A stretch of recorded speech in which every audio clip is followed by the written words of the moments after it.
인간의 모든 제도를 주를 위하여 순종하되 혹은 위에 있는 왕이나 혹은 그가 악행하는 자를 징벌하고 선행하는 자를 포상하기 위하여 보낸 총독에게 하라. 곧 선행으로 어리석은 사람들의 무식한 말을 막으시는 것이라. 너희는 자유가 있으나 그 자유로 악을 가리는 데 쓰지 말고 오직 하나님의 종과 같이 하라. 무사람을 공경하며 형제를 사랑하며 하나님을 두려워하며 왕을 존대하라. 하나님의 종과 같이라는 제목으로 이 시간 말씀 나누겠습니다. 오늘 본문은 시작부터 뭔가 좀 우리들로 하여금 고민과 갈등을 불러일으킵니다. 자, 13절을 다시 한번 보세요. 인간의 모든 제도를 주를 위하여 순종하되 혹은 위에 있는 왕이나. 자, 이렇게 시작을 하는데, 자, 이 구절에서 우리의 마음에 좀 걸리고 조금 불편하게 만드는 한 단어가 있습니다. 인간의 모든 제도죠. 모든 제도. 자, 모든이라는 이 단어가 본문을 시작하면서 걸려요. 이유는 지금 다 알고 계셔요. 왜요? 모든이라는 이 말 속에는 선한 것도 있지만 악한 것도 있잖아요. 모든이라는 말 속에는 성경적인 것도 있지만 비성경적인 것도 있잖아요. 모든이라는 이 말 속에는요, 아니 어떻게 저렇게 파렴치해? 야, 어떻게 저렇게 말할 수 있어? 아니 저걸 어떻게 지키라고 하지? 전혀 상식적이지 않은 것도 이 모든이라는 말에는 다 포함이 되기 때문에 오늘 본문을 시작하자마자 초장간에, 막말로 초장간에 우리의 마음의 고민과 갈등을 불러일으킴이 분명합니다. 여러분, 미얀마를 한번 보십시오. 군부의 쿠데타로 인해서 민주주의가 지금 무너지고 있습니다. 이래서는 안 된다. 온 국민이 수많은 정말 그 억압과 압제 가운데 저항하면서 안타까운 소식이 들리잖아요. 무고한 희생과 죽음의 이야기가 계속해서 뉴스를 통해서 우리는 듣고 있습니다. 자, 바로 이때 그들을 향하여서 제가 오늘 본문 이 13절, 여러분 인간의 모든 제도를 주를 위하여 순종하십시오 라고 설교를 했다면 그 설교를 듣고 있는 그분들의 반응은 어떨까요? 여러분 인간의 모든 제도를 주를 위하여 순종하십시오. 쟤 뭐야? 어용 목사 아니야? 아니 어떻게 도대체 저런 생각을 할 수 있어? 예수 믿는 거 맞아?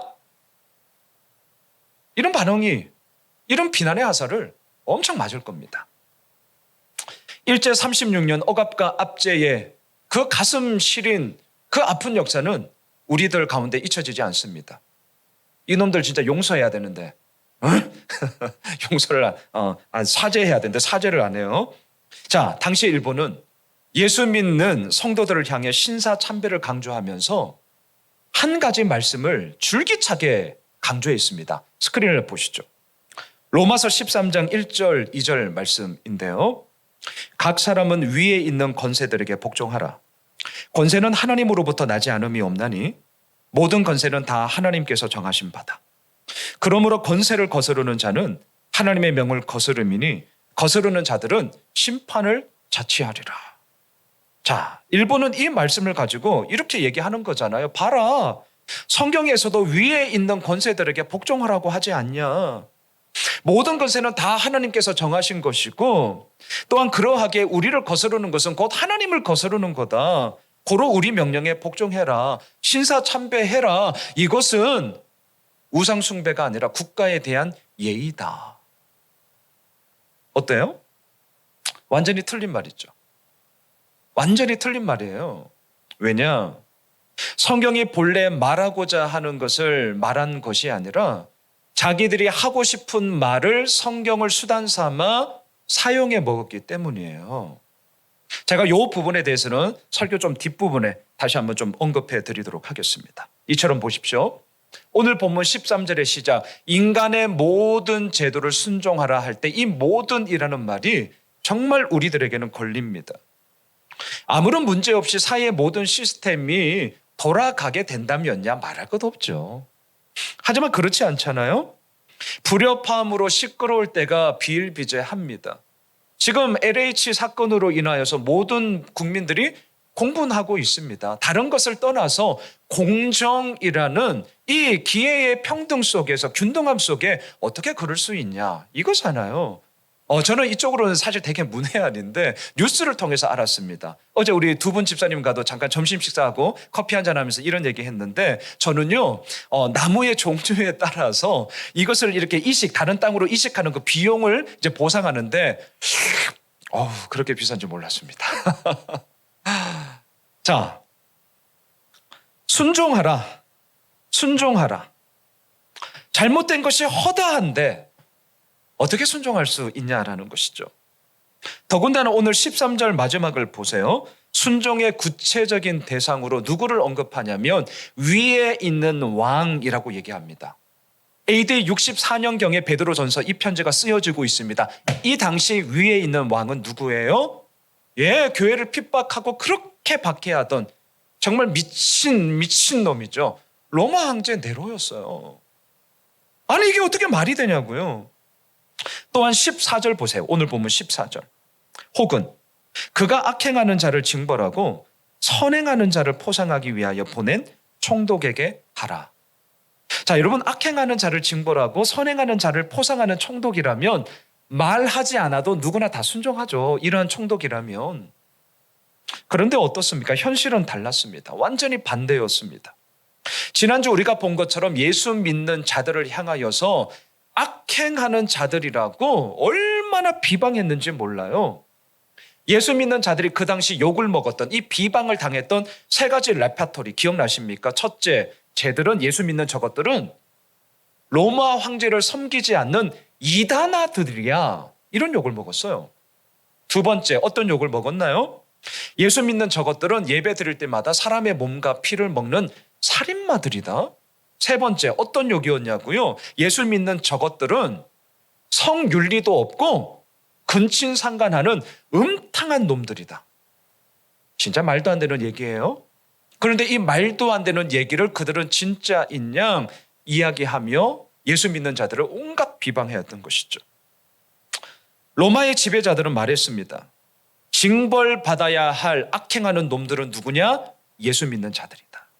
반대로 포상을 받아야 할 선행하는 자들은 누구냐? 로마 정부에 충실히 따르는 자들이다. 이원론을 가진 자신들의 프레임을 가지고 정치 권력을 사용하고 있으니 어찌하여서 그 지배하에 있는 백성들의 삶 속에, 특별히 예수 믿는 자들의 삶 속에 정상적인 사회생활을 할 수 있었겠습니까? 그럴 수가 없었던 것이죠. 자, 그런데 이러한 왕, 이러한 총독, 이러한 리더십에게 베드로는 얘기합니다. 순종해라. 답답해요. 정말 답답합니다. 저는 이 한 주간 이 말씀을 계속 곱씹으면서 되새기면서 저의 마음 가운데도 마치 비유를 하자면 고구마를 막 2개, 3개, 4개 막 한꺼번에 딱 먹으면 목이 이렇게 맥히잖아요. 와, 이 목이 맥히는 답답함. 이게 오늘 본문에서 저의 마음에 꽉 차 있었습니다. 도대체 이게 뭐지? 뭐 하자는 거지?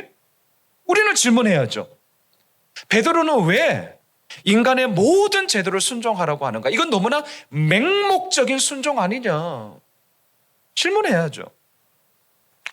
본문이 우리로 하여금 고민과 갈등을 불러일으키는 지점이 바로 이곳입니다. 여기서부터 우리는 시작하셔야죠. 자, 이러한 우리의 고민과 갈등을 함께 오늘 풀어보고자 합니다. 너무 다행인 것은 베드로의 이 명령은 우선 너무나 맹목적인 건 아니었다. 이것을 우리가 알 수 있습니다. 분명한 기준이 하나 있었어요. 13절을 보시면 인간의 모든 제도를 그리고 순종하라 라는 이 말 사이에 한 단어가 있잖아요. 주를 위하여. 주를 위하여. 그럼 우리는 질문해야겠죠. 여기서 말하는 베드로가 말하는 주를 위하여란 도대체 뭐냐라는 거죠. 이제 이게 오늘 본문의 핵심이죠. 잘못된 것이라 할지라도 정해진 것이면 그냥 주님 생각하면서 따르라는 건가? 도대체 주를 위하여란 게 뭔가? 주님도 고난의 길을 가셨으니까 이 세상 살아가는 건 뭐 다 그런 거지 하면서 그냥 주님 고통을 내가 감수하면서 함께 그 길을 동참하면서 그냥 그 길을 가라는 건가? 도대체 주를 위하여란 게 무엇인가? 오늘 본문 16절을 보십시오. 오늘 말씀의 핵심 포인트예요. 16절. 우리 다시 한번 같이 읽을까요? 시작. 너희는 자유가 있으나 그 자유로 악을 가리는 데 쓰지 말고 오직 하나님의 종과 같이 하라. 자, 베드로가 오늘 본문에서 말하는 주를 위하여란 것은 두 가지입니다. 두 가지. 첫째, 자유로 악을 가리지 않는 거예요. 둘째, 하나님의 종과 같이 우리에게 주어진 그 자유를 사용하는 것입니다. 차례로 살펴보겠습니다. 첫째, 자유로 악을 가리지 않는 거예요. 여러분, 우리에겐 자유가 있습니다. 밥 먹을 수도 있고 안 먹을 수도 있고요. 잠잘 수도 있고 안 잘 수도 있고요. 오늘 주일 예배인데 교회 오면 목사야 좋죠. 하지만 교회 갈 수도 있고 안 갈 수도 있어요. 중요한 것은 무엇입니까? 우리에게 있는 이 자유를 가지고 무엇을 하느냐. 이것이 우리들에게 참 중요한 것이죠. 지금 베드로는 자유로 악을 가리는 데 쓰지 말라고 합니다. 자, 스크린을 한번 보실까요?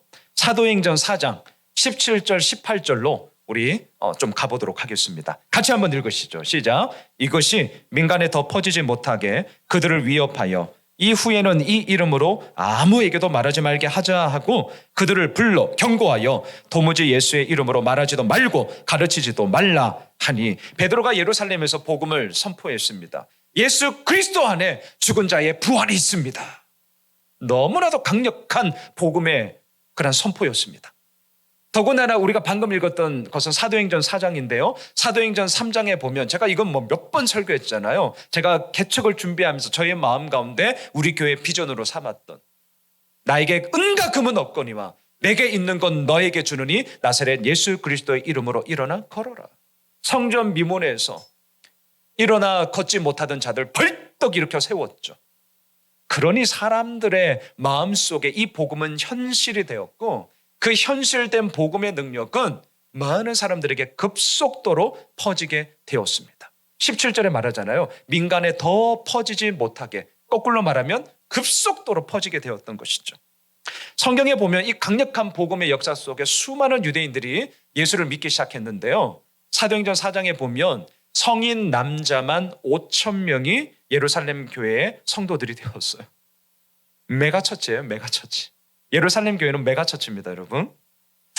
교회의 영향력이 급속도로 퍼지자 기득권을 가지고 있던 제사장, 사두개인, 바리새인들이 긴급회의를 소집합니다. 그리고 그들이 내린 결론이 뭡니까? 18절. 그들을 불러 경고하여 말합니다.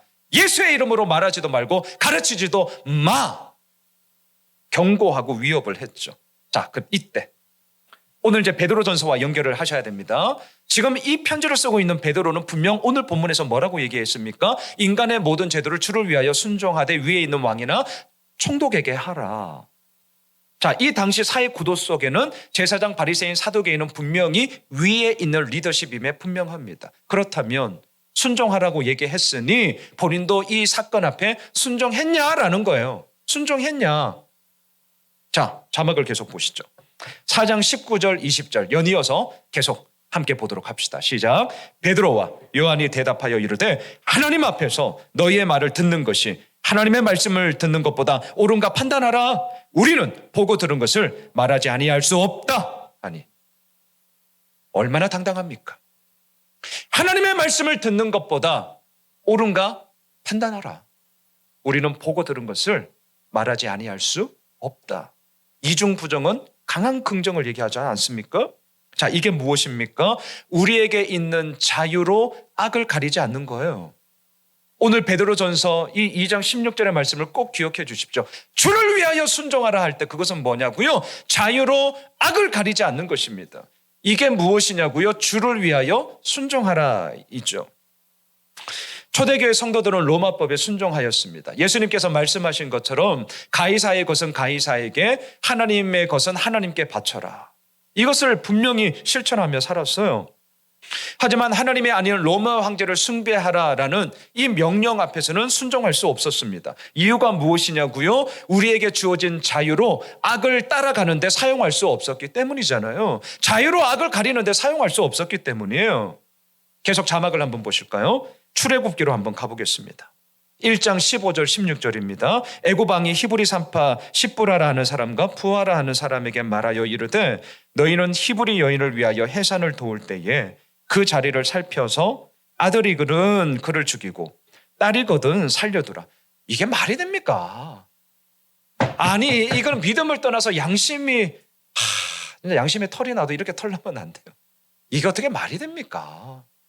아들이 태어나면 죽이고 딸이면 살려두라. 이 이유는 무엇입니까?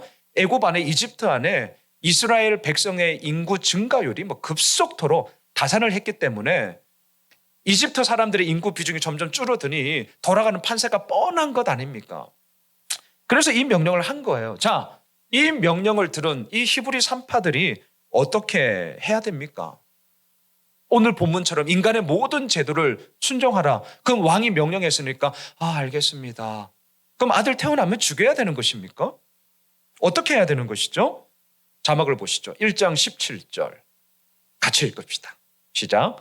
그러나 산파들이 하나님을 두려워하여 애굽 왕의 명령을 어기고 남자 아기들을 살린지라. 왕의 명령을 어겼어요. 근데 어긴 이유를 잘 보십시오. 애굽 왕을 두려워함이 아니라 하나님을 두려워했기 때문이죠. 여러분, 우리 하나님을 두려워합시다. 하나님을. 죄 외에 우리가 부끄러워할 거 없어요. 우리의 죄는 부끄러워해야 됩니다. 예수 그리스도의 십자가 외에 자랑하지 않겠노라는 그 사도 바울의 고백처럼 우리의 자랑이 있다면 예수 그리스도의 십자가와 부활이 되는 것처럼 우리 두려워할 게 있다면 하나님만을 두려워해야 하는 것이죠. 이 히브리 산파는 왕을 두려워한 것이 아니라 하나님을 두려워했기 때문에 주를 위하여 순종하라 함이 무엇인지를 우리들에게 보여주고 있습니다. 우리에게 주어진 자유로 이 말도 안 되는 악을 가려서는 안 된다라는 것이죠. 오늘 말씀을 이렇게 묵상하고 준비하면서 제 머릿속에 계속 떠오르는 한 영화가 있었어요. 저는 사실 영화를 막 이렇게 찾아보고 그러지는 않습니다. 막 TV에 나오는 거 옛날 영화 이렇게 보고 하여튼 그런 정도의 그냥 수준인데요. 어떤 영화였냐면 장준환 감독이 만들었던 1987이라는 영화였습니다. 여러분들 다 아시는 영화일 거예요. 1987년 아시잖아요. 박종철 고문치사 사건, 이한열 열사의 죽음, 또한 6월 민주항쟁. 87년이 제가 초등학교 5학년 국민학교 국민학교 5학년, 저희 집이 경북대학교 바로 후문에 있었거든요. 큰 8차선 대로변 지금도 생생합니다. 그때 대학교 다니는 형 누님들, 지금 이 자리에 지금 있는 우리 선배님들, 민주항쟁을 위하여서 데모하면서 그때 막 저희 제가 몇 번 얘기했잖아요. 저희 집은 집 얻을 돈이 없어서 교회 한 곳에 이렇게 합판되고 이제 방북한 사람, 교회가 집이요, 집이 교회였거든요. 막 데모를 하다가 바로 인근에 있었어요. 그때 특별히 사복경찰, 아직도 기억납니다. 청바지 입은 그 아저씨들. 와, 진짜 제가 똑똑히 봤거든요. 근데 막 도망치면서 교회로 들어왔어요. 몇 번인지 몰라요. 그럼 문 딱 잠가버리고 이따가 가라고.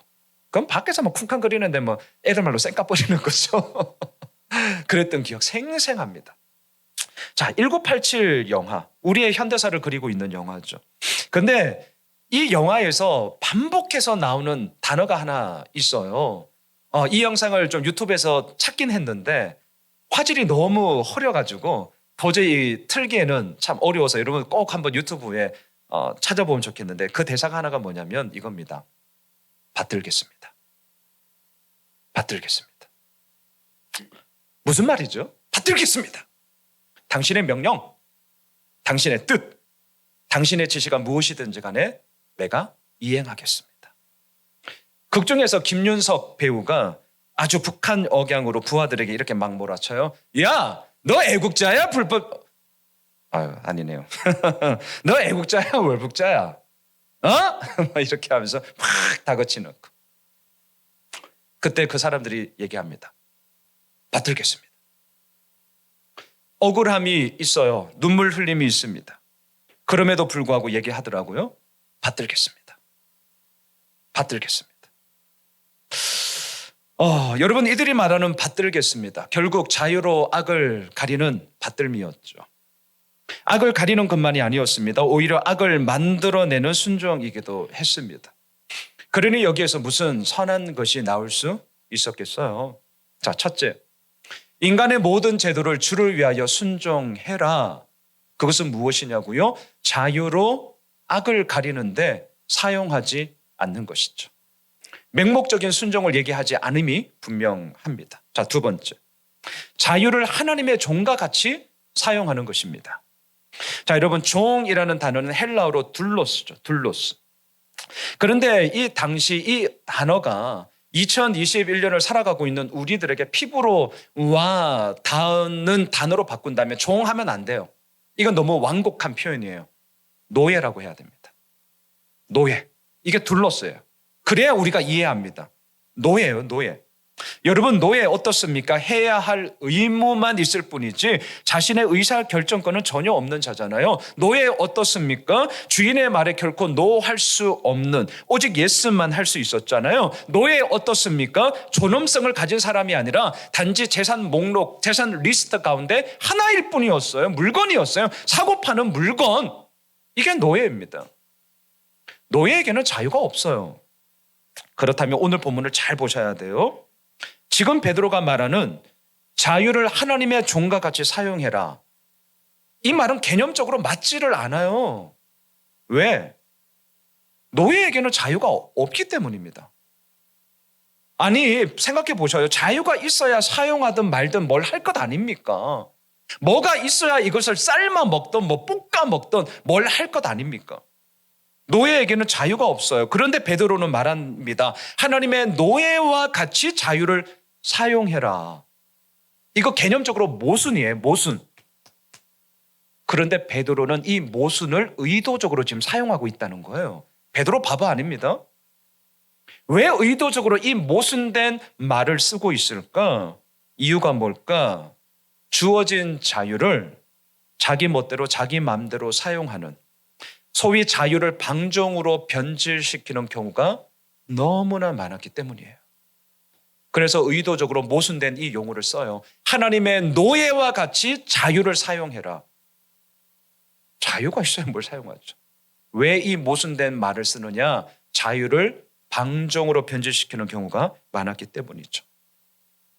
여러분, 자유와 방종을 구분하는 기준은 뭡니까? 책임과 의무예요. 책임과 의무.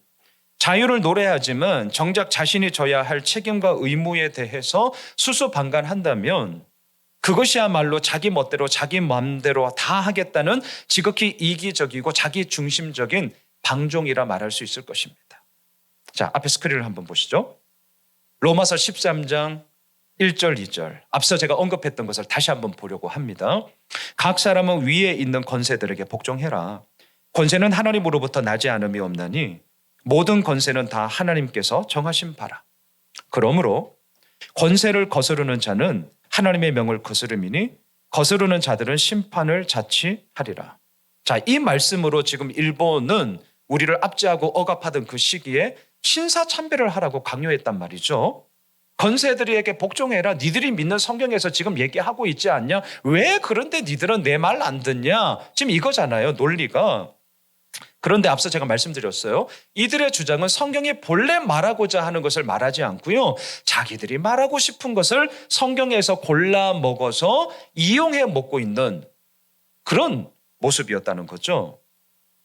여러분, 지금 이렇게 말하는 것은요, 자신들의 책임과 의무는 지지 않고 상대방에게만 책임과 의무를 지우고자 하는 강압이자 정말 간사한 방종이라고 말을 할 수 있어요. 자, 제가 왜 이렇게 말을 하느냐? 계속 스크린을 한번 보세요. 로마서 13장 3절과 4절의 말씀이 그 근거입니다. 조금 길긴 하지만 우리 그래도 같이 한번 읽어보기를 원합니다. 읽겠습니다. 시작. 다스리는 자들은 선한 일에 대하여 두려움이 되지 않고 악한 일에 대하여 되나니 네가 권세를 두려워하지 아니하려느냐? 선을 행하라.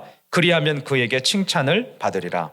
그는 하나님의 사역자가 되어 내게 선을 베푸는 자니라. 그러나 네가 악을 행하거든 두려워하라.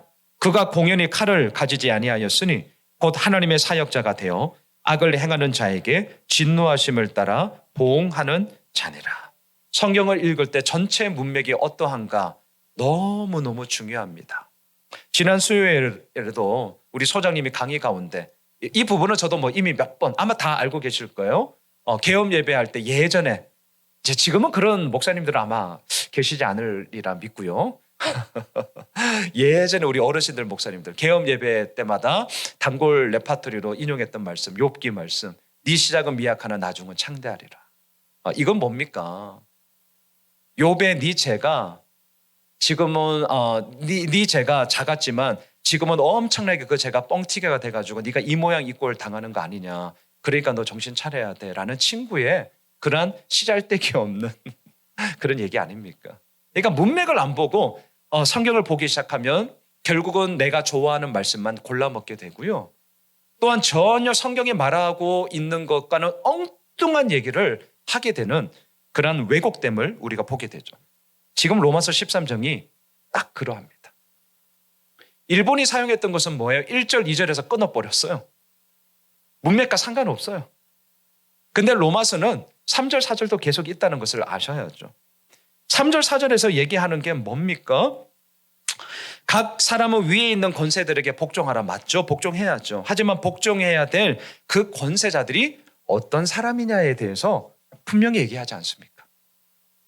우리가 복종해야 될 권세자들은 어떤 사람입니까? 선한 일에는 두려움 없이 아주 당당하게, 하지만 악한 일에는 두려움을 가지고 있는 자라고 얘기합니다. 그 권세자들은 어떠해야 되냐고요? 하나님의 사역자가 되어야 한다고 얘기합니다. 여기서 말하는 사역자는 헬라 원어를 보니까 디아코노스라는 단어인데요. 하인, 고용인, 시중 드는 사람이라는 뜻을 가지고 있습니다.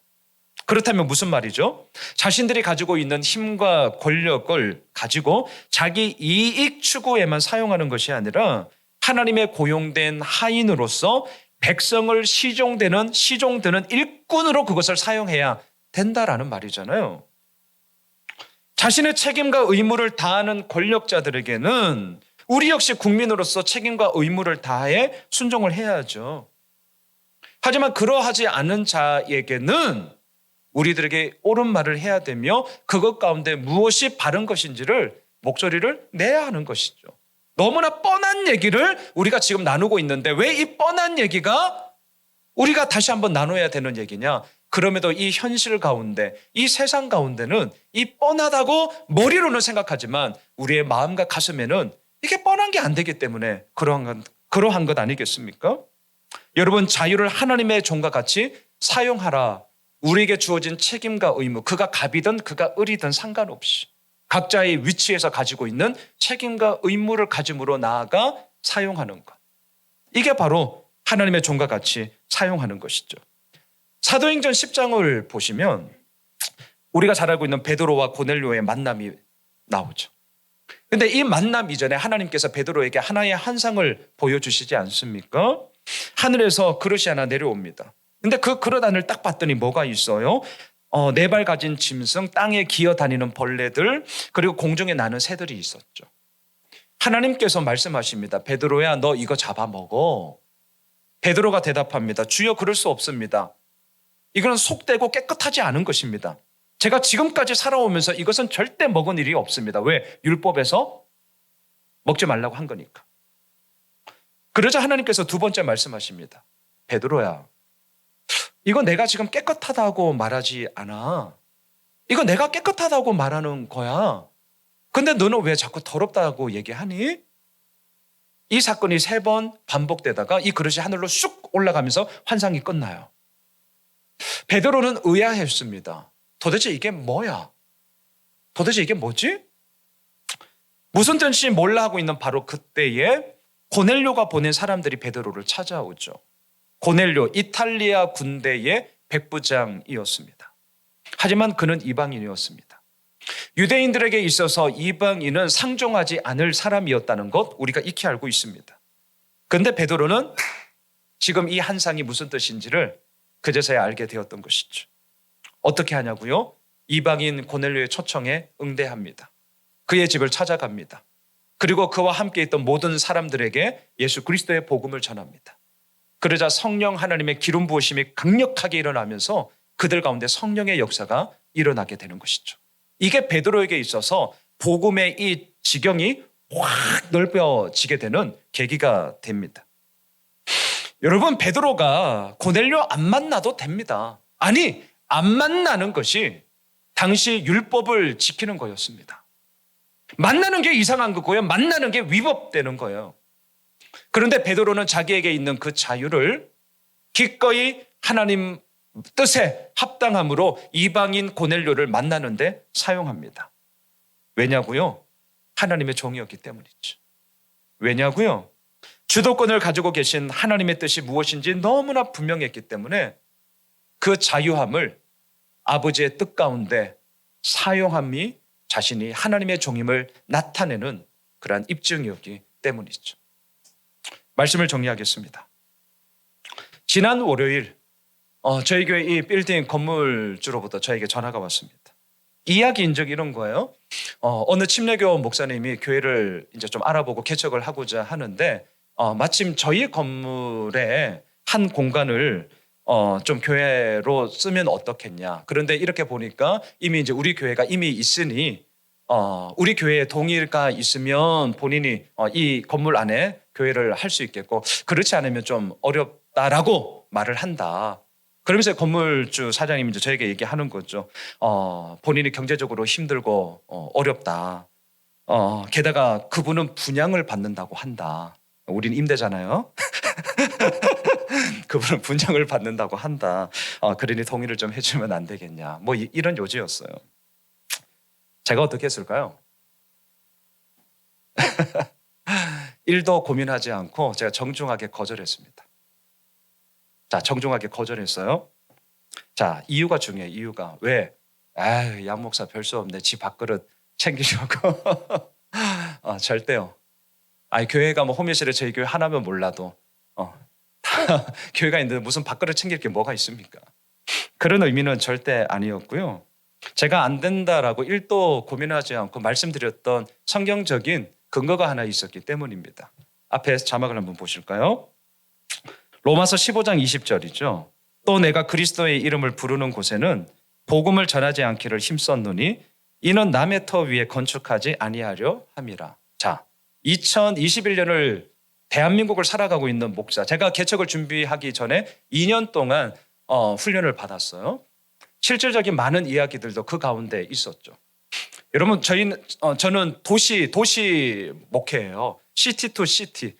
저는 시골을 타겟팅하는 목사가 아니라 저는 도시를 타겟팅하는 목사입니다. 그리고 그렇게 훈련을 받았고 이렇게 예수호미실교회가 지금 가고 있어요. 자, 현실적으로 교회 없는 곳이 어디 있습니까? 저도요, 교회 개척의 어려움 제가 왜 모릅니까? 저 이 공간 얻기까지 수십 번 저 퇴짜 맞았어요. 저도 똑같아요. 어렵다는 건 압니다. 하지만 아무리 어렵다고 해서 예수를 믿는 우리가 지켜야 할 원칙이 있음에도 불구하고 그것을 저버린다면 저는 분명합니다. 차라리 어려운 게 하나님이 보시기에 좋은 거다. 자, 이게 지금 남의 교회 얘기니까 목사님은 이제 교회 공간 없고 우리는 하고 있으니까 저딴 얘기하고 있는 거 아니냐? 아니요. 저 분명하게 말씀드립니다. 저희 교회도 지금 공간 TF팀을 구성하고 있고 오늘도 아마 회의하시기 위해서 우리 TF팀원들은 지금 현장에서 같이 참여하고 있는데요. 저는 분명합니다. 우리 교회도 똑같아요. 남의 교회에게 적용하는 이야기가 아니라 우리 교회도 똑같습니다. 앞으로 우리가 어떻게 될까 저도 모르겠고요. 우리 TF팀들도 기도하면서 하지만 우리가 할 수 있는 최선의 모습에서는 이 지역을 조사하고 지금 연구하고 있습니다. 하지만 분명합니다. 분명해요. 남의 터 위에 이걸 어떻게 적용할 수 있을까요? 저는 최소한 그 건물 안에 2개, 3개 있는 모습은 보고 싶지 않습니다. 저도 그렇게 할 것입니다. 우리가 행여라도 이 공간을 나와 더 크든 작든 공간을 얻을 때 우리 TF팀 다시 한번 제가 말씀드리는데 저의 원칙은 분명합니다. 교회가 있다.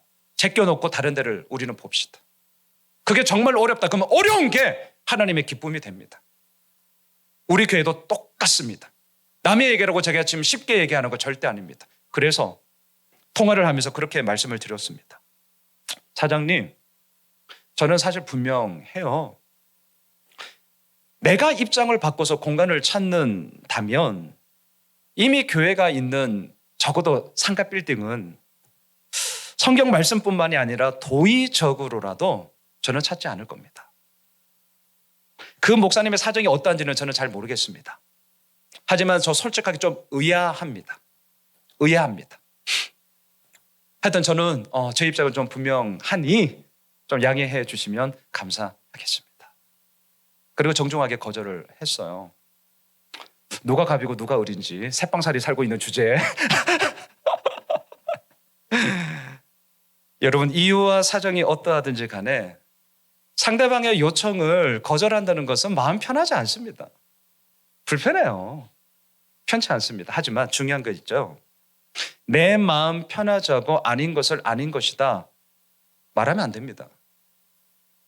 예수오메실 가족 여러분, 내 마음 편하자고 어찌 아닌 것을 아닌 거다 말할 수 있겠습니까? 아닌 건 아닌 거예요.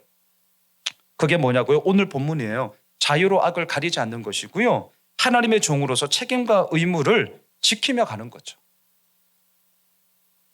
1930년대 나치 독일의 등장과 함께 예수를 믿는 크리스찬들은 갈림길에 서 있었습니다. 예수를 따를 건가 히틀러를 따를 건가.